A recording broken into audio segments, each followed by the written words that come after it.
moment did I understand who had made the promise.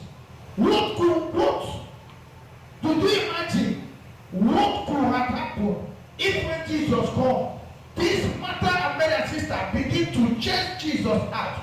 This is not the time we expect you to come, because you have disappointed us, because you have dashed our hope out, because you have frustrated us. And they begin to lament and embarrass Jesus, but they did not do that. They still welcome him, knowing that he is still the same God that can make the impossibility to become possible. Despite what their friends, their neighbors are saying at that particular time to discourage them. So what matters is that at that situation whereby you have lost hope, at that situation whereby you do not have any confidence in God again, the only thing that can sustain you or hold you is only if you know what have been promised. And because of that, another fundamental things when we are talking about impossibility becoming possible is the catalyst for possibility. And the catalyst for every impossibility to become possible is faith. Faith is the experience that turns God's impossibility to possibility. Faith does not mean we never face challenges, but it changes our perspective from blaming to the absolute power God has. You bring your problem to God or possibility. You are choosing to trust his promise over your circumstances. What is simple making us to understand is that we have faith does not mean we are not going to have challenges. And that despite that you have these challenges and you bring it to God, simply means that you trust his promises. I depend on his promises over my circumstances, over the situation, over the condition. Then, if we are talking about faith as a catalyst to turn every impossibility to possibility, there are some certain steps for us to walk so that faith must surely bring the desired outcome.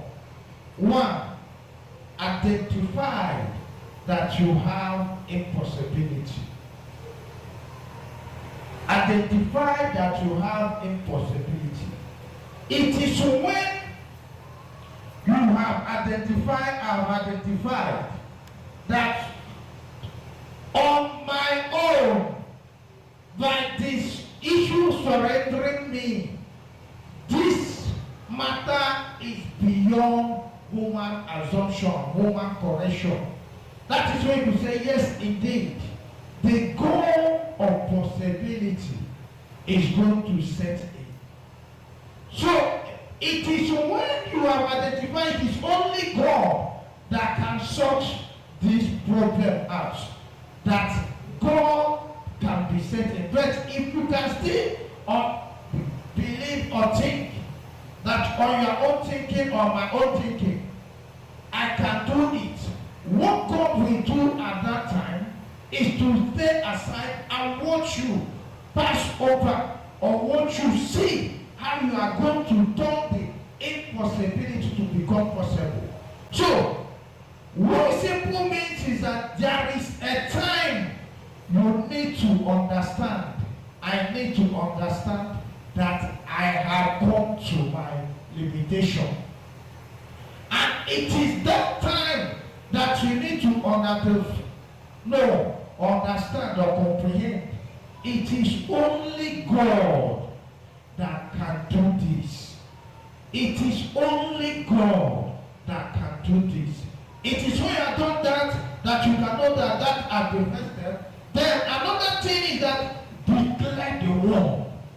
When you have identified, when you have realized that you have come to the limitation, it is not only identifying it, it is not only comprehending it, it is not only knowing it. The another thing is you have to declare the word.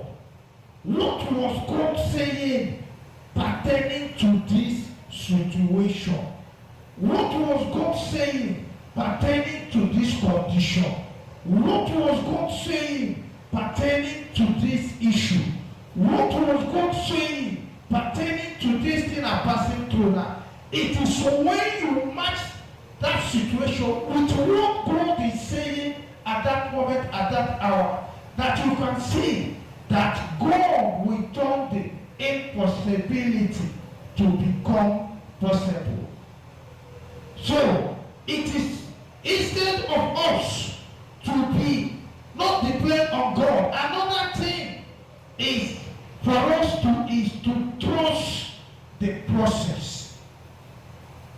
Trust the process. If we are to understand or to know that this is what I know that my God is going to do, and then you trust the process. The process might not be the normal way you expect it to work out, but on his own,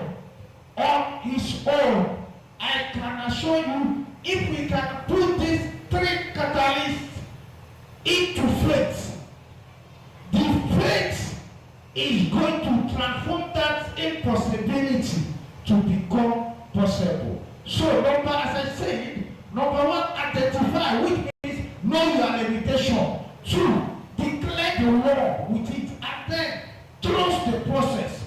It is when you are putting these three together that you can see that yes, indeed, God is going to make that impossibility to become possible. God do his timing the way he needs it. He might say yes, no, or wait. But at the end, the answer is always perfect and for your own good. God's power responds to our own faith. And God's power responds to our own faith. And faith transforms the impossible. When these three catalysts are mixed together, what is it going to do? Number one is that our faith will transform the impossible. Matthew 17:20. Our faith will transform the impossible. Matthew 17:20.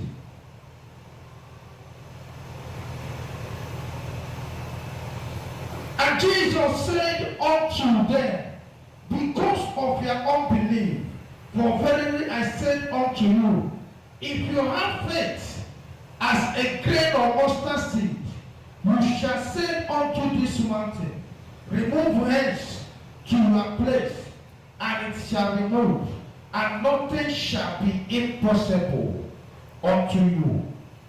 Now, our faith transforms, so which means if we have the faith as the mustard seed is, the Bible makes us understand, no matter how impossible it is going to become possible. Another thing is that limits the flow of God's power. That limits the flow of God's power. James 1:6-7. James 1:6-7.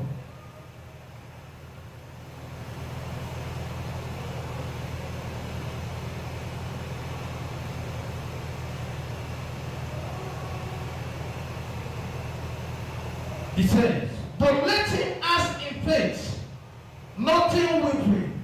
For he that wavereth is like a wave of the sea, driven with the wind and tossed. For let not that man think that he shall receive anything of the Lord. So that limits the flow of God's power. Is there any doubt in you? Is there any doubt in me? Oh Lord, let me fulfill all righteousness. Because I don't have any option. And say that is it. And you are still questioning the ability of God to transform that impossible. If there is still doubt, my sister, my brother, we are not exercising the faith that is being needed of us. Another thing is that faith is believing before seeing. Faith is believing before seeing. Hebrews 1:11. Hebrews 11:1. He said, now faith is the substance of things hoped for, the evidence of things not seen. Because you have already made up your mind, and what you have already visualized it in your mind, in your mindset, so you are not being moved again by the reality of the situation, by the reality of whatsoever you. What you move is what you carry inside. What you move is what you know. What you move is what you understand. You are not being moved by the limitation of human thinking. It is when we begin to have this mindset that we can say that yes, indeed, God is going to make the impossible to become possible. Another thing about turning impossible to impossible is that God operates beyond the natural. God operates beyond the natural. That is, God breaks natural law to accomplish his purpose. God breaks natural law to accomplish his purpose. God is not bound by law. There are some certain things a human being we are limited to do. Maybe what they call, we cannot move beyond what the constitution of the country says. And because of that, whether you have the capacity or the right to do it, but because the constitution has restricted you as a citizen of this country, you cannot go beyond that.